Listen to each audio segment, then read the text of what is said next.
ಇದೀಗ ನಾವು ಬಾಗಲಕೋಟೆ ಜಿಲ್ಲೆಯ ಮುಧೋಳ ತಾಲೂಕಿನ ಯಡಹಳ್ಳಿ ಗ್ರಾಮದಲ್ಲಿದ್ದೀವಿ. SSLC ಎಕ್ಸಾಮ್ ರಿಸಲ್ಟ್ ಏನೋ ಬಂದಿದೆ. ಈಗ ಮುಧೋಳಗೆ ಒಂದು ರೀತಿಯ ಹಬ್ಬದ ವಾತಾವರಣ, ಯಾಕಂದ್ರೆ ರಾಜ್ಯಕ್ಕೆ ಪ್ರಥಮ ಬಂದ ಅಂಕಿತಾ ಜೊತೆ ನಾವು ಮಾತಾಡ್ಕೊಂಡು ಬಂದ್ವಿ. ಅದೇ ರೀತಿ ಈಗ ವೈಷ್ಣವಿ ಪೂಜಾರ್ ಇದ್ದಾರೆ, ಅವರು 99% ಅನ್ನ ತೆಗೆದಿದ್ದಾರೆ SSLCಯಲ್ಲಿ. ಅವ್ರಿಗೆ ನೇರವಾಗಿ ಮಾತಾಡೋಣ, ಇದೆಲ್ಲ ಹೇಗೆ ಸಾಧ್ಯವಾಯಿತು, ಹೇಗೆಲ್ಲ ಇದನ್ನ ಅವರು ರಿಸಲ್ಟ್ ಅನ್ನ ತೆಗೆದ್ರು ಈ ರೀತಿ ಅಂತ. ಫಸ್ಟ್ ರಿಯಾಕ್ಷನ್ ಏನಮ್ಮ ನಿಂದು? ಇವತ್ತು ನೀನು 99% ಮಾಡಿದ್ಯಾ, SSLCಯಲ್ಲಿ ಇಷ್ಟೆಲ್ಲ ಅಂಕ ಗಳಿಸೋದು ಅಂದ್ರೆ ಅದು ಸಾಮಾನ್ಯ ವಿಷಯ ಅಲ್ಲ. ಏನ್ ಅನ್ಸುತ್ತೆ ಈಗ? ಫಸ್ಟ್ ಏನ್ ಅನ್ಸುತ್ತೆ? ತುಂಬ ಖುಷಿ ಆಗುತ್ತೆ ಸರ್. ಎಲ್ಲ ರೀತಿಯಲ್ಲಿ ಶಿಕ್ಷಕರು ಹಾಗೆ ನನ್ನ ಅಪ್ಪ ಅಮ್ಮನೂ ಕೂಡ ತುಂಬ ಸಪೋರ್ಟ್ ಮಾಡಿದ್ದಾರೆ. ತುಂಬ ಒಳ್ಳೆಯ ರೀತಿಯಲ್ಲಿ ನಮ್ಮ ಶಿಕ್ಷಕರು ನಮಗೆ ಟೀಚ್ ಮಾಡಿದ್ದಾರೆ. ಅವರೆಲ್ಲರ ಪ್ರೋತ್ಸಾಹದಿಂದ ನಾನು 99% ಮಾಡುವಾಗ ಸಾಧ್ಯ ಆಯಿತು. ಯಾವ ಶಾಲೆ ಮನೆ? ನಂದು ಬಸವೇಶ್ವರ ಹೈಸ್ಕೂಲ್, ಬರ್ಗಿ ಸ್ಕೂಲ್, ಬಸವೇಶ್ವರ ವೀರಶೈವ ವಿದ್ಯಾವರ್ಧಕ ಸಂಸ್ಥೆ. ಈ ಒಂದು ನಾನು ಪರ್ಸೆಂಟೇಜ್ ಮಾಡಬೇಕಂತಂದರೆ ಬೇಳೂರು ಅಜ್ಜನವರ ಆಶೀರ್ವಾದ ಖಂಡಿತ ಇದೆ. ಅಂಥ ಒಂದು ಸಂಸ್ಥೆಯಲ್ಲಿ ಕಲಿತಿದ್ದೀನಂದರೆ ಅದು ನನಗೆ ನಿಜಕ್ಕೂ ಪುಣ್ಯದ ಸಂಗತಿನೇ. ಅವರ ಆಶೀರ್ವಾದದಿಂದ ನಾನು ಇಷ್ಟು ಪರ್ಸೆಂಟೇಜ್ ಮಾಡಲಿಕ್ಕೆ ಸಾಧ್ಯ ಆಯಿತು ಸರ್. ಅಂದರೆ ಈಗ ಎಕ್ಸಾಮಲ್ಲಿ ಇಷ್ಟೆಲ್ಲ ಪರ್ಸೆಂಟೇಜ್ ಮಾಡಬೇಕಂದ್ರೆ ಅದಕ್ಕೆ ತಯಾರಿನೂ ಭಾಳ ಇಂಪಾರ್ಟೆಂಟ್ ಆಗುತ್ತೆ. ಹೇಗೆಲ್ಲ ಓದ್ತಿದ್ದೆ? ಅಂದರೆ ಹೆಂಗೆಲ್ಲ ಇದನ್ನು ತೆಗಿಬೇಕು, ಈ ರೀತಿ 99 ಮಾಡಬೇಕು ಅನ್ನೋದಕ್ಕೆ? ಮುಂಚಾನೆ ಬೇಗ ಎದ್ದು ಆಮೇಲೆ ಸಂಜೆನೂ ಕೂಡ ಬಹಳ ಹೊತ್ತಿನ ತನಕ ನಾನು ಓದ್ತಾ ಇದ್ದೆ. ನಮ್ಮ ಸರ್ ಹೇಳ್ತಿದ್ರು, ಹಾರ್ಡ್ ವರ್ಕ್ಗಿಂತ ಸ್ಮಾರ್ಟ್ ವರ್ಕ್ ಮಾಡಿದ್ರೆ ನಾವು ಆರಾಮಾಗಿ ಪರ್ಸೆಂಟೇಜ್ ಮಾಡ್ಬೋದು ಅಂತ. ಅವರ ಒಂದು ಗೈಡೆನ್ಸಲ್ಲಿ ನಾನು ಚೆನ್ನಾಗಿ ಓದಿದ್ರಿಂದ ಇದು ಸಾಧ್ಯ ಆಯಿತು ಸರ್. ಅಂದರೆ ಸ್ಟಡಿ ಟೈಮ್ ಟೇಬಲ್ ಯಾವ ರೀತಿ ಇರ್ತಿತ್ತು? ನಾನು ಮುಂಚೆನೇ 4 ಗಂಟೆಯಿಂದ 7 ಗಂಟೆ ತನಕ ಆಗ್ತಿತ್ತು. ಮುಂದೆ ಸ್ಕೂಲ್ಗೆ ಎಕ್ಸ್ಟ್ರಾ ಕ್ಲಾಸ್ ಅಂತ ಮಾಡ್ತಿದ್ರು. ಆಮೇಲೆ ಸಂಜೆ 7ರಿಂದ 11 ತನಕ ಆದರೂ ಓದ್ತಿದ್ದೆ ಸರ್. ಎಕ್ಸ್ಟ್ರಾ ಎಲ್ಲ ಟ್ಯೂಷನ್ ಹೋಗ್ತಿದ್ಯಮ್ಮ? ಏನಿಲ್ಲ ಸರ್, ನಮ್ಮ ಸ್ಕೂಲಲ್ಲೇ ಎಕ್ಸ್ಟ್ರಾ ಕ್ಲಾಸ್ ಅಂತ ಮುಂಚಾನೆ ಮತ್ತು ಸಂಜೆ ಮಾಡ್ತಿದ್ರು ಸರ್. ಯಾವುದಾದ್ರೂ ಸಬ್ಜೆಕ್ಟ್ ಟಫ್ ಅನಿಸ್ತಿತ್ತು? ಏನಿಲ್ಲ ಸರ್, ಹಾಗೆ ಎಲ್ಲ ನಮ್ಮ ಸರು ಈಸಿ ಮಾಡಿ ಹೇಳ್ತಿದ್ರು. ಸೊ ಯಾವುದು ಟಫ್ ಅನಿಸಿಲ್ಲ. ಆಮೇಲೆ ಈಗ ಮನೆ ಯಾರೆಲ್ಲ ಇದ್ದಾರೆ? ಅಪ್ಪ ಅಮ್ಮ ಏನು ಮಾಡ್ಕೊಂಡಿದ್ದಾರೆ? ತುಂಬ ಒಳ್ಳೆ, ಅವರು ಹೇಳ್ತಿದ್ರು ಯಾವಾಗಲಿದ್ರು 100 ಮಾಡಬೇಕು ಅಂತ. ಅವರು ತುಂಬ ಸಪೋರ್ಟ್ ಮಾಡಿದರು. ನಾವು ಮನೆಯಲ್ಲಿ ಅಪ್ಪ ಅಮ್ಮ ಅಜ್ಜಿ ನಮ್ಮ ತಂಗಿಯರು ಎಲ್ಲರೂ ಇದ್ದೀವಿ. ನಮ್ಮ ಶಿಕ್ಷಕರದ್ದೇ ಸಪೋರ್ಟು ಭಾಳ ಇದೆ ಅಂತ ಹೇಳ್ಬೋದು. ಅವರ ಒಂದು ಎಫರ್ಟಿಂದ ಹಾಗೆ ನನ್ನ ಓದಿನಿಂದ ನಾನು ಸಕ್ಸಸ್ ಕಾಣಲಿಕ್ಕೆ ಸಾಧ್ಯ ಆಯಿತು ಸರ್. ಈಗ ಮುಂದೆ ಏನು ಮಾಡಬೇಕಂತ ಇದೆಯಮ್ಮ ನೀನು? ಅಂದರೆ ಈಗ SSLC ಆಯಿತು, ನೆಕ್ಸ್ಟ್ ಏನು ತೊಗೋಬೇಕು, ಯಾವ ಸಬ್ಜೆಕ್ಟ್ ತೊಗೋಬೇಕು, ಏನಾಗಬೇಕು ಫ್ಯೂಚರಲ್ಲಿ ಅನ್ಕೊಂಡಿದ್ದೆ? ನಾನು ಸೈನ್ಸ್ ಮಾಡಬೇಕು ಅಂತ ಅಂದ್ಕೊಂಡಿದ್ದೀನಿ ಸರ್. PUCಯಲ್ಲಿ ಮುಂದೆ ನಾನು IAS ಆಗಬೇಕು ಅಂತ ಆಸೆ ಪಟ್ಟಿದ್ದೀನಿ ಸರ್. ಹಾಂ ಸರ್. ನಿಮಗೆಲ್ಲ ಹೆಂಗೆ ಅನಿಸ್ತಾ ಇದೆ ಅಮ್ಮ? ನಿಮ್ಮ ಅಕ್ಕ ಇವತ್ತು ಈ ರೀತಿ ಪರ್ಸೆಂಟೇಜ್ ಮಾಡಿದ್ದಾರೆ, ಏನು ಅನಿಸ್ತಾ ಇದೆ? ನಮ್ಮ ಅಕ್ಕ 99% ಮಾಡ್ಯಾಳಂದ್ರೆ ನಮಗೆ ಭಾಳ ಖುಷಿ ಆಗೈತಿ. ನಮ್ಮ ಮನೆಯವ್ರಿಗೆಲ್ಲರಿಗೆ ಭಾಳ ಖುಷಿ ಆಗೈತಿ. ಆಕಿ ಹಾಗೆಲ್ಲ ಮಾಡಕ್ಕೆ ಅವ್ರ ಸರ್ ಟೀಚರ್ಸ್ಗಳ ಕಾರಣ ಮತ್ತು ಮನೆಯನ್ ಪಪ್ಪ ಮಮ್ಮಿನೂ ಕಾರಣ ಆಕಾರು.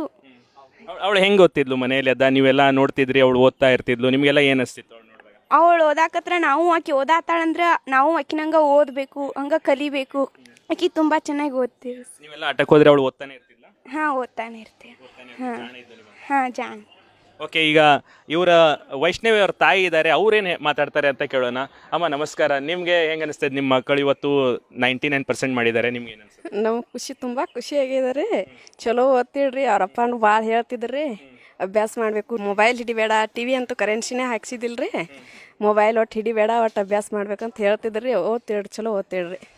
ಮನೆಯಲ್ಲಿ ವಾತಾವರಣ ಹೆಂಗಿದೆ ಅಮ್ಮ? ಅಂದರೆ ಎಲ್ಲ ನೀವು ಏನು ಕಲ್ತಿದ್ದೀರಾ? ನಮ್ದು SSLC ಮುಗ್ದೈತ್ರಿ. ಇವ್ರ ತಂದೆಯವ್ರದ್ದು ಅವರು P ಟೀಚರ್ ಅದಾರೆ, ಬರ್ಗಿ ಹೈಸ್ಕೂಲ್ಗೆ ರೀ. ಆಕೆ ಓದುವಂಥ ಸ್ಕೂಲ್ ಒಳಗೆ P ಟೀಚರ್ ಅದಾರೆ ಅವ್ರಪ್ಪ ರೀ. ಅವ್ರ ಸ್ಕೂಲ್ ಒಳಗೆ ಹಚ್ಚಿದ್ರಿ. ಚಲೋ ಓದಿದೇಳ್ರಿ, ಚಲೋ ಮಾಡ್ಯಾಡ್ರಿ. ನಮಗೆಲ್ಲ ತುಂಬ ಖುಷಿ ಆಗೈತೆ ರೀ. ಅವ್ರ ಅಜ್ಜಿ ಇದ್ದಾರೆ, ಅವ್ರೇನು ಹೇಳ್ತಾರೆ? ಮೊಮ್ಮಗಳ ಬಗ್ಗೆ ಏನು ಹೇಳ್ತೀರಮ್ಮ ನೀವು? ನಮಗೂ ಸಂತೋಷ ಆಗಿದ್ರಿ. ಒಟ್ಟು ನಮ್ಗೆ ಎಷ್ಟು ಮಕ್ಳಿಗೆ ಏನಾರು ಇದು ಮಾಡಿಸ್ಬೇಕು ಅನ್ನೋ ಲೆಕ್ಕದಾಗ ಐತ್ರಿ. ಅವ್ರ ಅಜ್ಜ ತೀರ್ಕೊಂಡು ಭಾಳ ದಿನ ಆಯ್ತು. ಅಭ್ಯಾಸ ಮೇಲೆ ಬರ ಹೇಳ್ತಿದ್ರು ಅವ್ರಿ. ಅದು ಮಾಡವ ನೀನು, ಒಟ್ಟು ಎಲ್ಲ ಮಕ್ಳ ಸಂಬಂಧ ನಾನು ಭಾಳ ಪ್ರೀತಿ ಐತಿ, ಅದು ಮಾಡ್ಕೊತ ಹೋಗಿ ಮುಂದಕ್ಕೆ ಅನುಕೂಲಕೈತಿ ಅಂತ ಹೇಳ್ತಿದ್ರು. ಅದು 3 ಮಂದಿ ಮಕ್ಕಳಿಗೂ ಅದೇ ಹೇಳ್ತಿದ್ರು ರೀ. ಅಷ್ಟು ಭಾರಿ ಅನುಕೂಲ ಆಗ್ತಾರೆ ಅದೆಲ್ಲ. ಈಗ ಬಂದಿದ್ದಕ್ಕೆ ನಮ್ಗೆ ಭಾಳ ಸಂತೋಷ ಆಗಿದ್ದಾರೆ. ಈಗ ಖುಷಿ ಆಗತ್ತಮ್ಮ, ಮೊಮ್ಮಗಳು ಇದೇ ರೀತಿ ಎಲ್ಲರೂ ಇದೇ ರೀತಿ ಮಾಡಲಿ ಮಾಡಿನಿಂತ ಅನುಕೂಲ ಆಗೈತೆ ರೀ. ಎಲ್ಲ ಮಕ್ಕಳು ಮಾಡ್ಕೊತ ಹೋಗ್ಲಿ ಅಂತ ನಮ್ಗೆ ಪ್ರೀತಿ ಐತ್ರಿ.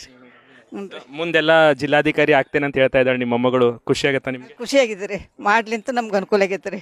ಈಗ ಹೆಣ್ಮಕ್ಳು ಮುಂದೆ ಬರೋ ಕಾರಣ ರೀ, ಬಟ್ ಅದೇ ವಿದ್ಯಾಭ್ಯಾಸನೇ ಮುಖ್ಯ ಕಾರಣ ರೀ. ಅದೇ ಬರಲಿ ಅಂತ ನಮ್ಗೆ ಭಾಳ ಪ್ರೀತಿ ಆಗಿದೆ ರೀ. ಅಮ್ಮ, ಈಗ ನಿಮ್ಮ ಕಾಲದಲ್ಲೆಲ್ಲ ಇಷ್ಟು SSLC ಆತಂದ್ರೆ 10ನೇ ಆತಂದ್ರೆ ಮದುವೆ ಮಾಡ್ಕೊಟ್ಬಿಡ್ತಿದ್ರು. ಆ ಕಲ್ಸಕ್ಕೆ ಯಾರು ಮುಂದೆ ಬರ್ತಿದ್ದಿಲ್ಲ. ಈಗೆಲ್ಲ ಕಲಿಸ್ತಾ ಇದ್ದಾರೆ. ಈಗ ಹೆಂಗೆ ಅನಿಸುತ್ತೆ? ಅವಾಗದಕ್ಕೂ ಇವಾಗ ಏನು ವ್ಯತ್ಯಾಸ? ಭಾಳ ಪ್ರೀತಿ ಆಗಿದೆ ರೀ. ಒಟ್ಟು ಕಲೀಲಿ, ಮಾಡಲಿ, ಮುಂದಕ್ಕೆ ಹೋಗಲಿ, ಇನ್ನಾರು ನೌಕರಿ ಮಾಡಲಿ ಅನ್ನೋ ಉದ್ದೇಶ ಆಗಿದೆ ರೀ. 3 ಮಕ್ಕಳು ಇನ್ನಾರು ಉದ್ಯೋಗ ಮಾಡಲಿ ಅನ್ನೋ ಲೆಕ್ಕದಾಗ ಐತೆ ರೀ. ಗಂಡು ಮಕ್ಳು ಇಲ್ರಿ, 3 ಮಂದಿ ಗಂಡು ಮಕ್ಳಕ್ಕಿಂತ ಹೆಚ್ಚು ಇದು ಹೆಚ್ಚು ಮಾರ್ಕ್ಸ್ ತೆಗಿಲಿ ಅಂತ ಉದ್ದೇಶ ಮಾಡಿದ್ದೀವಿ ಆತರಿಗೆ. ಹ್ಞೂ ರೀ. ಓಕೆ, ಇದಾಗಿತ್ತು ವೈಷ್ಣವಿ ಅವರ ಕುಟುಂಬದ ಮಾತು. ಕ್ಯಾಮ್ರಾ ಪರ್ಸನ್ ಅವಿನಾಶ್ ಕುಷ್ಟಿ ಜೊತೆ Manjunath S Kadam, run TV news, Mudhol.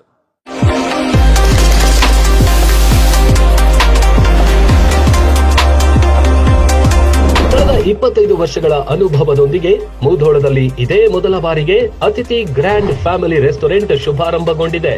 ನಮ್ಮಲ್ಲಿ ಗ್ರಾಹಕರ ರುಚಿಗೆ ತಕ್ಕಂತೆ ವೆಜ್ ಅಂಡ್ ನಾನ್ ವೆಜ್ 275ಕ್ಕೂ ಹೆಚ್ಚು ಐಟಂಗಳು ಲಭ್ಯ ಇವೆ. Chicken biryani, dum biryani, mutton biryani, anda curry, chicken kebab, chicken manchurian, mutton kadai ಲಭ್ಯ. ವಿವಿಧ ಸೂಪ್, ಎಲ್ಲ ರೀತಿಯ ವೆಜ್ ಐಟಂಗಳೊಂದಿಗೆ fully AC restaurant. Cool drinks and ice cream ಕೂಡ ಸಿಗುತ್ತೆ.